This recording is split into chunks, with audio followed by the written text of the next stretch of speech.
Hello student, welcome to my channel বিশ্ব physics. আজকে ফিরে এসেছি ক্লাস 12 সিরিজের নতুন একটা ক্লাস নিয়ে। আগের ক্লাসে আমরা আধানের বিভিন্ন বৈশিষ্ট্য, আধান কয় প্রকার এবং কি কি সবই জেনেছি। আমরা জেনেছি দুটি আধান পরস্পরকে আকর্ষণ ও বিকর্ষণ করতে পারে, যেখানে সম আধান পরস্পরকে বিকর্ষণ করে এবং বিপরীত আধান পরস্পরকে আকর্ষণ করে। আজকে আমরা শুনবো যে এই যে আকর্ষণ ও বিকর্ষণ বলের মানটা কি। আকর্ষণ ও বিকর্ষণ বলের মান নির্ণয়ের জন্য আমাদের সাহায্য নিতে হয় কুলম্বের সূত্র। বিজ্ঞানী কুলম্ব এই আকর্ষণ ও বিকর্ষণ বলের মান নির্ণয় করেছে। তো তিনি কি বলেছেন? তিনি বলছেন, ধর দুটি স্থির বিন্দু আধান, দুটি স্থির, এখানে একটা বিন্দু আধান আছে, এখানে একটা বিন্দু আছে, দুটি স্থির বিন্দু আধান মধ্যে ক্রিয়াশীল আকর্ষণ বা বিকর্ষণ বলের মান, দুটি স্থির বিন্দু আধানের মধ্যে ক্রিয়াশীল আকর্ষণ ও বিকর্ষণ বলের মান তাদের আধান দুটির মানের গুণফলের সমানুপাতিক এবং আধান দুটির মধ্যবর্তী দূরত্ব যদি আর হয়, এই মধ্যবর্তী দূরত্বের বর্গের ব্যস্তানুপাতিক, অর্থাৎ a প্রপোর্শনাল টু 1/r²। এই দুটো সমীকরণকে যদি আমি যৌগিক ভেদের নিয়মে সংযোগ করাই, তাহলে আমরা পাবো কি না a proportional to q1 q2/r²। এই প্রপোর্শনাল চিহ্ন তুললে কি হবে না, আমাকে সমান চিহ্ন নিয়ে আসার সময় এটা ধ্রুবক নিয়ে আসতে হবে, equal k dash q1 q2/r²। এই q ড্যাশকে কি বলা হয় না, q ড্যাশ হলো কুলম্বীয় ধ্রুবক। q ড্যাশ হচ্ছে কুলম্বীয় ধ্রুবক, অর্থাৎ কুলম্বের সূত্রের ধ্রুবকগুলিকে কুলম্বীয় ধ্রুবক বলা হয়। এই কুলম্বীয় ধ্রুবকের মান, কুলম্বীয় ধ্রুবক কে ড্যাশ এর মান, তো এসআই পদ্ধতিতে এসআইতে এর মান হয় 1/4πε0, যার মান হচ্ছে 9 × 10⁹ newton metre square per coulomb square. এই এপসাইলন নট হচ্ছে তড়িৎ ভেদ্যতা মাধ্যমে, এপসাইলন নট হচ্ছে শূন্য মাধ্যমে তড়িৎ ভেদ্যতা।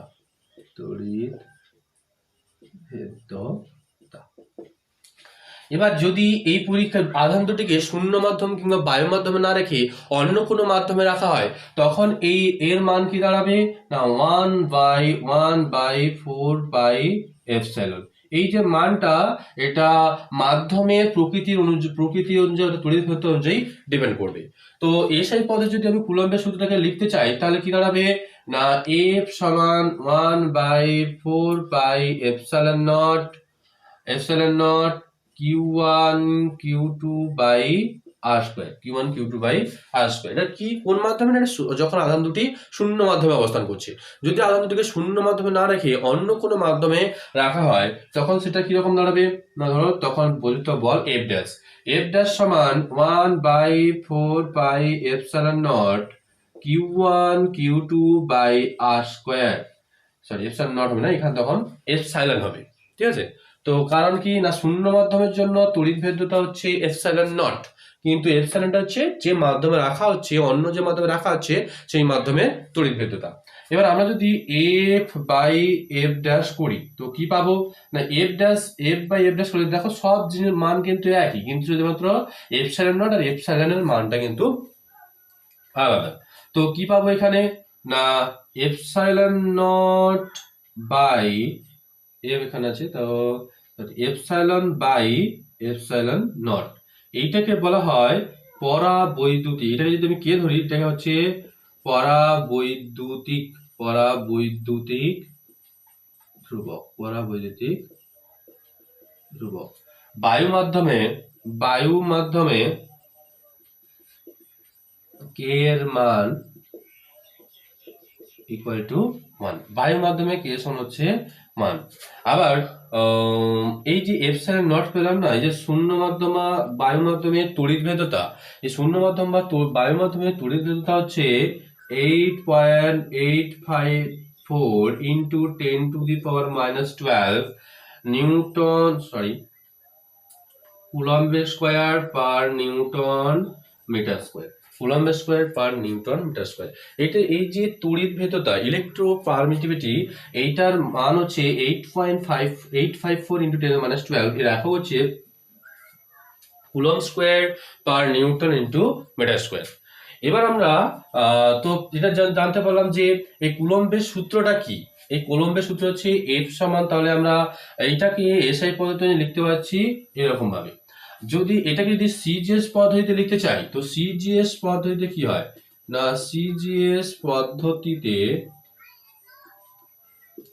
আমরা এফ সমান হচ্ছে 1/k Q1 Q2 by R square, যেখানে কে হলো পরাবৈদ্যুতিক ধ্রুবক, কে হচ্ছে পরাবৈদ্যুতিক ধ্রুবক। ক্লিয়ার? এবার আমরা এই কুলম্বের সূত্রের ভেক্টর রূপটা জানবো। তো এখানে আমরা মোটামুটি কুলম্বের সূত্রটা জেনে নিলাম। কুলম্বের সূত্রটা এখানে যদি লিখতে হয়, কি বলছে না, আধান দুটির মধ্যবর্তী ক্রিয়াশীল বল, আধান দুটির মধ্যবর্তী ক্রিয়াশীল বল তার মানের গুণফলের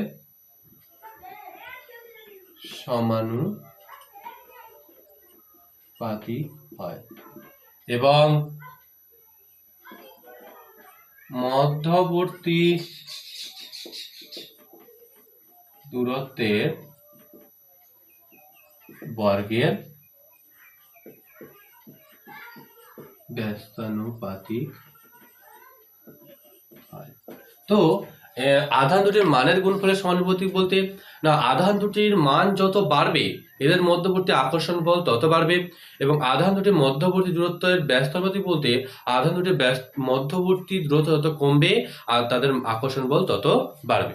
তো এবার আমরা দেখে নেব এই কুলম্বের সূত্রের ভেক্টর রূপ বা ভেক্টর ফর্ম যেটা। তো ভেক্টর রূপ বা ভেক্টর ফর্মটা কি? ভেক্টর ফর্ম,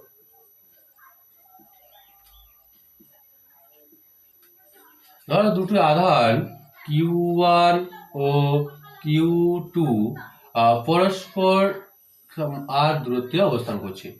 এই Q1 আধানটি Q2 আধানের উপর বল প্রয়োগ করবে, আবার Q2 আধানটি Q1 আধানের উপর বল প্রয়োগ করবে। তো এক্ষেত্রে দেখতে পাচ্ছি যে F12 অর্থাৎ Q1 এর উপর Q2 দ্বারা বল প্রযুক্ত বল সমান কি হবে না, 1/4πε0 Q1 Q2 বাই, এবার এই Q1 দ্বারা Q2 এর উপর, তাহলে কি দূরত্ব হচ্ছে এখানে R21 এর স্কয়ার ইনটু R12 ক্যাপ। ক্যাপটা কি না, এই যে 1 থেকে 2 পর্যন্ত যে মধ্যবর্তী দূরত্বের একক ভেক্টর, যে দূরত্বটা তার একক ভেক্টর। তো আমরা সবাই জানি যে কোনো একক ভেক্টর সমান কি হয়, সেই ভেক্টরকে তার মডিউলাস অর্থাৎ তার মান দিয়ে ভাগ করলে তবেই আমরা একক ভেক্টর পাই। তো একক ভেক্টরের জায়গায় যদি আমি মানটা বসিয়ে দিই, তাহলে কি পাবো, 1/4πε0 Q1 Q2 বাই R12 এর square into R12 vector by R12।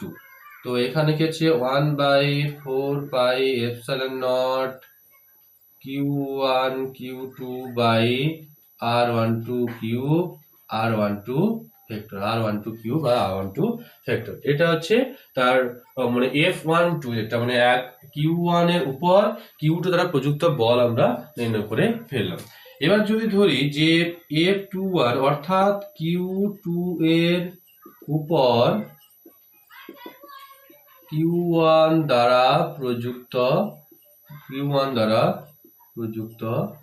বল, এটা যদি নির্ণয় করি তখন কি হবে না, 1/4πε0 Q1 Q2 বাই R21 এর স্কয়ার ডট R21 ক্যাপ।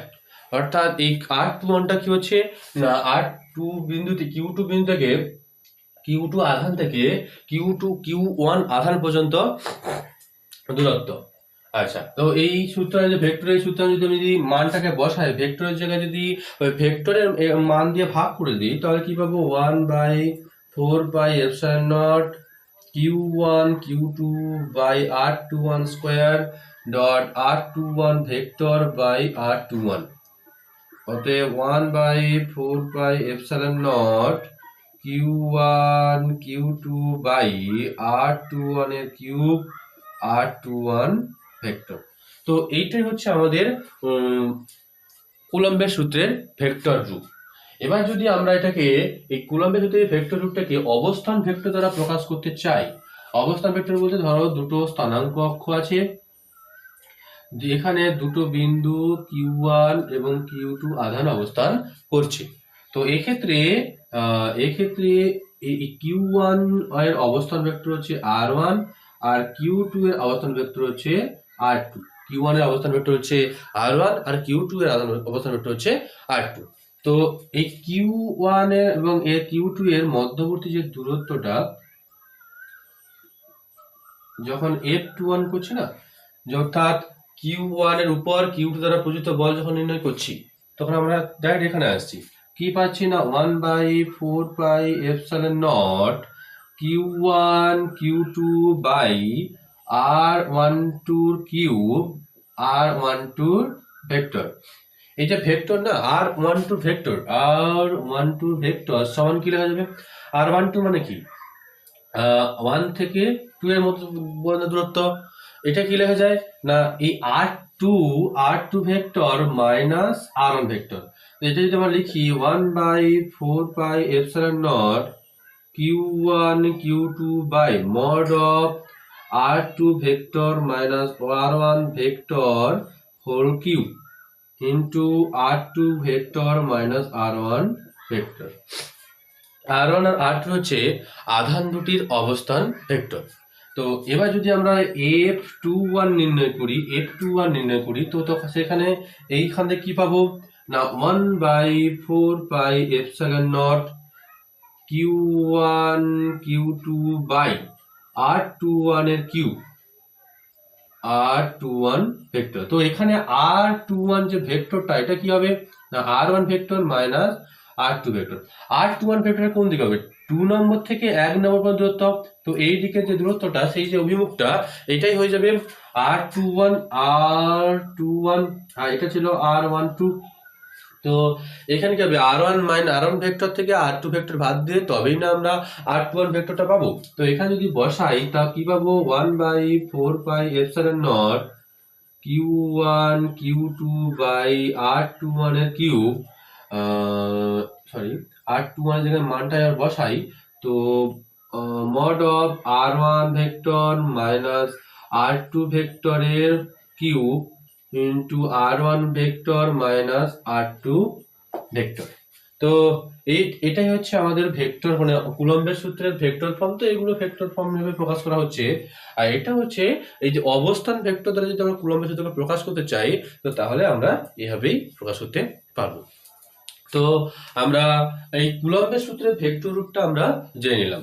এবার আমরা জানবো উপরিপাতের নীতি। অপরিপাতের নীতিটা কি না, একটা জায়গায় যদি অসংখ্য আধান অবস্থান করে না, এই অসংখ্য আধান অবস্থান করলে ওই কোনো একটা আধানের উপর সকল আধানের দ্বারা প্রযুক্ত বলটা কি হবে, বা কোনো একটা ধরো একটা বক্সে করে অসংখ্য আধান আছে, একটা বক্স আছে, বক্সের মধ্যে এখানে 1 2 3 4 5 6 এরকম এমটি আধান আছে। এটা আধান হচ্ছে Q1, এটা হচ্ছে Q2, এটা হচ্ছে Q3, এটা হচ্ছে Q4, এটা হচ্ছে Q5, এরকম করে করে Qn পর্যন্ত আধান আছে। এখানে একাধান একটা Q0 একটা আধান আছে। এবার বলতে চাইছে কি না, এই Q0 আধানের উপর প্রযুক্ত মোট তড়িৎ বলটা নির্ণয় করতে বলেছে। তো Q0 আধানের উপর প্রযুক্ত মোট তড়িৎ বল কিভাবে নির্ণয় করব? এখানে অসংখ্য আধান থাকার কারণে কোনরূপ আকর্ষণ বিকর্ষণ বলে পরিবর্তন হবে না। অর্থাৎ কি হচ্ছে না, এই যে দুটি আধানের মধ্যবর্তী যে আকর্ষণ বিকর্ষণ বল, তার আশেপাশে অন্য কোনো আধান আছে কি নেই তার উপর ডিপেন্ড করছে না। অর্থাৎ আকর্ষণ বা বিকর্ষণ বল আকর্ষণ ও বিকর্ষণ বল অন্যান্য আধান নিরপেক্ষ হয়, অর্থাৎ তার আশেপাশে অন্যান্য যে আধান আছে তার উপর নির্ভর করছে না।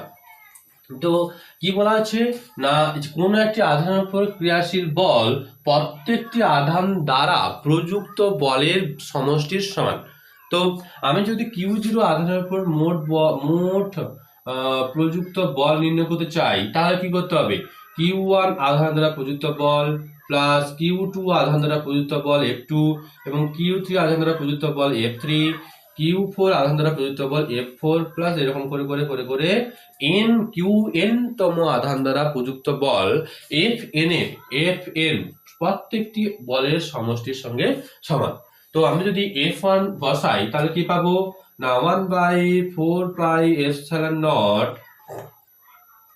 Q1 Q0 R1 স্কয়ার, মানে এই Q1 থেকে Q0 এর মধ্যবর্তী যে দূরত্ব এটা হচ্ছে R1 প্লাস F2 যদি হয় তাহলে কি হবে 1/4πε0 Q2 Q0 R2 square plus 1/4 Q3 এর জন্য প্রযুক্ত বল Q2 R2 টা কি হচ্ছে না, Q2 থেকে Q0 এর মধ্যবর্তী দূরত্ব হচ্ছে R2 এবং Q3 থেকে Q0 এর মধ্যবর্তী দূরত্ব যদি R3 হয়, তো এই আকর্ষণ বলটা কিভাবে লেখা হবে 1/4πε0 Q3 Q0 R3 স্কয়ার, এরকম করে করে করে F4 টা লিখলাম না, এরকম করে ডাইরেক্ট আবার Fn এ যাচ্ছি। তো Fn টা কি হচ্ছে না 1/4πε0 Qn Q0 Rn এর স্কয়ার, অর্থাৎ এই যে Qn যে আধানটা আছে এখান থেকে Q0 এর মধ্যবর্তী দূরত্বটা হচ্ছে Rn। তো আমি যদি এবার সকাল থেকে কি কমন আছে দেখি, তো কমন আছে দেখো Q0 4πε0 into Q1 R1 square, Q2 R2 square, Q3 R3 square plus এরকম করে করে করে করে Qn Rn এর স্কয়ার। এটা যদি দেখি যে Q0 4πε0 summation of Qi Ri square, i কি হচ্ছে 1 to n, i হচ্ছে 1 to n, অর্থাৎ i এর মানটা 1 নম্বর থেকে n পর্যন্ত যথেষ্ট। এটাই হচ্ছে আমাদের এই যে প্রযুক্ত মোট বল, এই প্রযুক্ত মোট বলের কিন্তু সমষ্টির সমান হচ্ছে, অর্থাৎ এটাই হচ্ছে উপরিপাতের, অর্থাৎ Q0 আধানের উপর প্রযুক্ত মোট যে বলটা সেটা এই সমীকরণ দ্বারা ডিপেন্ড করছে। এটাই হচ্ছে উপরিপাতের নীতি। তো উপরিপাতের নীতিটা কি হচ্ছে না, কোনো একটি আধানের উপর ক্রিয়াশীল মোট বল কি তার আশেপাশে উপস্থিত সমস্ত আধান দ্বারা প্রযুক্ত বলের সমষ্টির সমান। তো এরপরে আমরা আসছি এই যে তড়িৎ বল এবং মহাকর্ষ বল বা কুলম্বীয় বলের যে কিছু মিল এবং পার্থক্য নিয়ে। তো দেখে নিই এই তড়িৎ বল কিংবা কুলম্বীয় বলের কিছু বৈশিষ্ট্য। ফার্স্ট, এই কুলম্বীয় বল বা তড়িৎ বল কিন্তু পর্যবেক্ষণের উপর নির্ণয় করা হয়েছে। কোনো গাণিতিক সূত্র থেকে কিন্তু বা কোনো সূত্র থেকে বা কোনো ল থেকে কিন্তু এটা প্রমাণ করা হয়নি। এই আকর্ষণ বা বিকর্ষণ বলটা কিভাবে ডিপেন্ড করছে তা বা কিভাবে হচ্ছে, বা এই যে F equal to Q1 Q2 R square, এখানে K ড্যাশ, এই যে সূত্রটা কি হচ্ছে একটা পর্যবেক্ষণের উপর নির্ভর করেই কিন্তু নির্ণয় করা হয়েছে। এই যে এই কুলম্বীয় বলটা এটা হচ্ছে পর্যবেক্ষণ নির্ভর, অর্থাৎ পর্যবেক্ষণের উপর ডিপেন্ড করে তৈরি করা হয়েছে। এটি মহাকর্ষ বলের অনুরূপ, মানে মহাকর্ষের সূত্রটা আছে সেই সূত্রের সঙ্গে এই তড়িৎ বলের সূত্রটা অনেকটাই অনুরূপ। এখানে কি হয়, এই যে আকর্ষণ বিকর্ষণ বলটা কি হচ্ছে না যদি একটা দুটো আধানের মধ্যে ক্রিয়াশীল তড়িৎ বল Fe এবং ওই দুটি বস্তুর মধ্যে ক্রিয়াশীল মহাকর্ষ বল যদি Fg হয়, এই তড়িৎ বলটা অবশ্যই মহাকর্ষ বলের থেকে বেশি হবে। অবশ্যই তড়িৎ বল অবশ্যই মহাকর্ষ বলের থেকে বেশি হবে। আর কি না এই তড়িৎ বল আকর্ষণ ও বিকর্ষণ উভয় হতে পারে। তড়িৎ বল আকর্ষণ বিকর্ষণ উভয় হতে পারে। আকর্ষণ প্লাস বিকর্ষণ উভয়ই হয়, কিন্তু মহাকর্ষ বল শুধুই আকর্ষণ হয়। আবার এই মহাকর্ষ বল মধ্যবর্তী মাধ্যমের উপর ডিপেন্ড করে না। এই যে মহাকর্ষ বলের যে সূত্রটা F = G(m1 m2 / d square) এবং তোর এই যে Fg এটা, আর Fe যেটা পেয়েছি আমরা 1/4πε0 q1 q2 r²। এখানে দূরত্ব আর ওখানে দূরত্ব হচ্ছে d। তো এই যে মহাকর্ষ বলটি বস্তুটির মধ্যবর্তী জায়গায় কি মাধ্যম আছে তার উপর কিন্তু ডিপেন্ড করে না, কিন্তু এই তড়িৎ বল কিন্তু মধ্যবর্তী মাধ্যমের ওপর ডিপেন্ড করে। মধ্যবর্তী মাধ্যমে তড়িৎ ভেদ্যতা, মধ্যবর্তী মাধ্যমের পরাবৈদ্যুতিক ধর্মের উপর নির্ভর করেই কিন্তু মহাকর্ষ বল পরিবর্তিত হয়।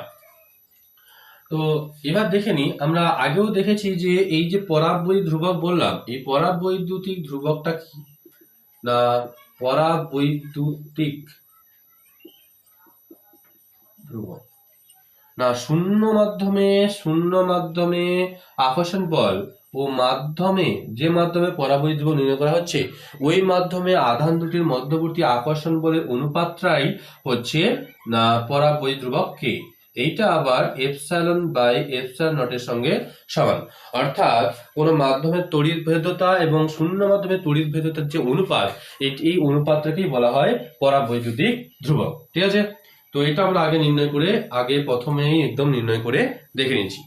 তো কি বলছি না, পরাবৈদ্যুতিক ধ্রুবক হচ্ছে শূন্য মাধ্যমে যে আকর্ষণ বল বা বিকর্ষণ বল এবং ওই মাধ্যমে যে আকর্ষণ বা বিকর্ষণ বলের যে অনুপাত, এই অনুপাতটাকেই বলা হয় পরাবৈদ্যুতিক ধ্রুবক। কিংবা কোন মাধ্যমের পরাবৈদ্যুতিক তড়িৎ ভেদ্যতা ও শূন্য মাধ্যমের তড়িৎ ভেদ্যতার যে অনুপাত, এই অনুপাতটাকেও পরাবৈদ্যুতিক ধ্রুবক বলা হয়। তো দেখে নিই পরের যে বৈশিষ্ট্য। না এই পরাবৈদ্যুতিক ধ্রুবক আচ্ছা, এই যে মাধ্যম আধান দুটির মধ্যবর্তী ক্রিয়াশীল আকর্ষণ ও বিকর্ষণ বল হচ্ছে মধ্যে অবস্থিত আধানের উপর, মানে আধান দুটির মধ্যবর্তী মাধ্যমের উপর ডিপেন্ড করে, কিন্তু মহাকর্ষ বল তার মধ্যবর্তী মাধ্যমের উপর ডিপেন্ড করে না। এই ক্রিয়াশীল আকর্ষণ ও বিকর্ষণ বল কি হচ্ছে না তার আশেপাশে কোনো আধান আছে কি বা কোনো আধানের উপস্থিতির উপর ডিপেন্ড করে না। তো আজকে আমরা কুলম্বীয় ধ্রুবক, কুলম্বীয় বল, কুলম্বীয় ধ্রুবক এবং কুলম্বীয় সূত্রের সমস্ত বৈশিষ্ট্য নিয়ে জানলাম। এর পরের ক্লাসে আমরা আলোচনা করব যে এই আধান দুটির মধ্যবর্তী সাম্য অবস্থান কিংবা নিরপেক্ষ বিন্দু নিয়ে। তো ক্লাসটি দেখতে এবং নিজের পড়াকে আরো চালু রাখতে চ্যানেলটি সাবস্ক্রাইব করো, ভিডিওটি লাইক, কমেন্ট এবং শেয়ার করো।